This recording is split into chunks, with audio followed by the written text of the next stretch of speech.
अच्छा जी, एक्सक्रीशन इन vertebrates. Vertebrates में excretion कैसे होती है? तो कहते हैं the ancestors of the vertebrates, vertebrates के जो अबाउजदाद थे वो कौन थे? इनवर्टिब्रेट्स से, जो कि कॉर्डेट्स, इनवर्टिब्रेट कॉर्डेट्स से, जिसमें फिशेस आती हैं जो कि इनवर्टिब्रेट्स थी। तो हमें पता है कि जितने भी वर्टिब्रेट्स आज पाए जा रहे हैं उनके अबाउजदाद इनवर्टिब्रेट्स से, जैसे पहले फिशेस आई, फिशेस के बाद एम्फीबियंस आए, एम्फीबियंस के बाद रेप्टाइल्स आए, रेप्टाइल्स के बाद बर्ड्स, बर्ड्स के बाद फिर मैमल्स आते हैं।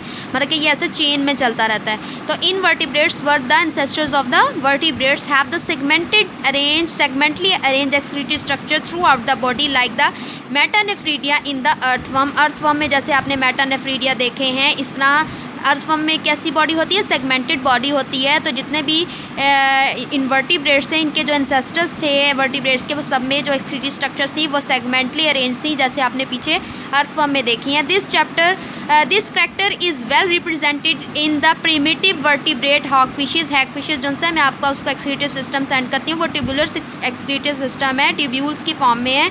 तो ये जो करैक्टर है ये ज़ाहिर हुई है प्रिमिटिव कदीम वर्टिब्रेट्स के अंदर, जो कि हॉग फिशेज है, which have kidney with segmentally arranged tubules, जिनके अंदर जो किडनी होती हैं वो सेगमेंट की फॉर्म में अरेंज हुई होती हैं। However the contrasting development proceed in the evolution in other vertebrates with the appearance of kidney, जबकि आहिस्ता आहिस्ता जब वर्टिब्रेट्स में एवोल्यूशन होती गई है तो उनमें किडनी ज़ाहिर हो गई हैं। किडनी जो सी हैं कंटेन द न्यूमरस ट्यूब्यूल्स, बहुत सारे ट्यूब्यूल्स होती हैं।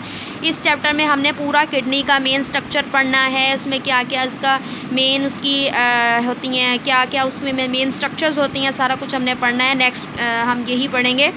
Not arrange segmentally close associated with the dense network of capillaries, इसमें भी बहुत ज़्यादा नेटवर्क होता है, जाल बिछा होता है कैपलरीज का। The basic functional structure in the kidney is the nephron, main जो फंक्शनल यूनिट है वो है नेफ्रॉन। नेफ्रॉन की पूरी डायग्राम भी हम पढ़ेंगे, ठीक है। देन कहता है एक्सक्रीशन इन ह्यूमन्स।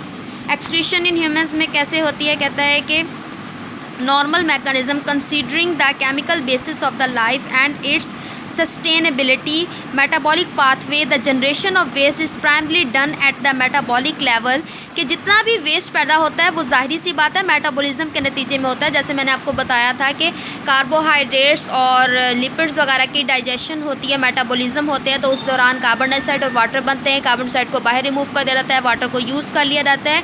बट जब प्रोटीन्स की डाइजेशन होती है, मेटाबॉलिज्म होती है, तो जो उनका मेटाबॉलिक प्रोडक्ट्स होते हैं वो क्या होते हैं? वेस्ट प्रोडक्ट्स होते हैं। उनको बॉडी से निकालना बहुत ज़रूरी होता है क्योंकि वो बहुत ज़्यादा क्या होते हैं? टॉक्सिक होते हैं। तो कहते हैं and its sustainability metabolic pathway generation of the waste is primary done at a metabolic level. जब मेटाबॉलिज्म होती है तभी वेस्ट प्रोड्यूस होते हैं। These are called the metabolic waste, इसलिए इनको मेटाबॉलिक वेस्ट बोला जाता है। These include urea produce from the metabolism of the amino acid, creatinine produce from the muscle creatinine, uric acid from the nucleic acid and bilirubin end products of the haemoglobin. Haemoglobin जो red blood cells हैं, जब उनकी breakdown होती है, red blood cells में haemoglobin पाई जाती है और जब इसकी ब्रेकडाउन होती है तो बिलिरुबिन बनता है। And metabolites of the various hormones वगैरह। Metabolic waste also include the toxin produce within the body. Body के अंदर बहुत सारे टॉक्सिन्स वगैरह प्रोड्यूस होते हैं ingested into the body, such as the pesticides हो गए, ड्रग्स हो गई और फूड एडिटिव्स वगैरह, कलर वगैरह हो गए फूड के अंदर। The presence of the waste in the body causes the serious hazards, बहुत ज़्यादा क्या पैदा कर सकते हैं? नुकसानात पैदा कर सकते हैं। Thus are eliminated excretory system, तो कोई ख़ास एक्सक्रीटरी सिस्टम होना चाहिए जिससे ये सारा वेस्ट को क्या किया जाए? बॉडी से बाहर निकाला जाए। नॉर्गी जोन से इन्होंने बताया है नॉर्मल मैकेनिज़्म, इसमें यही बताया है कि बहुत सारे मेटाबॉलिक वेस्ट बॉडी में प्रोड्यूस होते हैं ड्यू टू द मेटाबॉलिज्म। बहुत सी चीज़ें से बहुत सारे किस्म के मेटाबॉलिक वेस्ट प्रोड्यूस होते हैं। अमाइनो एसिड की मेटाबॉलिज्म और क्रिटिनिन की मेटाबॉलिज्म से यूरिया प्रोड्यूस होता है। मसल क्रिटिनिन से क्रिटिनिन पैदा होता है मसल क्रिटिनिन से, और अमाइनो एसिड की मेटाबॉलिज्म से यूरिया प्रोड्यूस होता है। इसके अलावा न्यूक्लिक एसिड की वजह से यूरिक एसिड पैदा होता है from the nucleic acid and bilirubin, इनका एंड प्रोडक्ट हैं किसके? हीमोग्लोबिन की ब्रेकडाउन के। और बहुत सारे वेस्ट वगैरह जो कि ज़रूरी होता है बॉडी से निकालना, तो कोई ना कोई ऐसा ख़ास सिस्टम ह्यूमंस के अंदर होना चाहिए जो इन सारे वेस्ट वगैरह को बॉडी से बाहर निकाले। नेक्स्ट इन्होंने लीवर का बताना है, और भी बहुत सारी ऐसी चीज़ें हैं जो कि बॉडी में क्या करती हैं? एक्सक्रीशन के में रोल प्ले करती हैं। लीवर है, इसके अलावा किडनी हम पढ़ेंगे यहाँ पे। यूरिनरी सिस्टम है, इसमें किडनी आ जाती है। किडनी के बाद इसमें किडनी का मेन स्ट्रक्चर जो नेफ्रॉन बताया है ये है।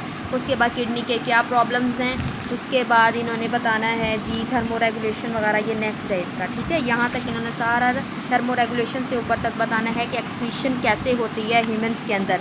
हमने इसमें लीवर पढ़ना है और हमने इसमें किडनी का देखना है, सारे फंक्शंस वगैरह।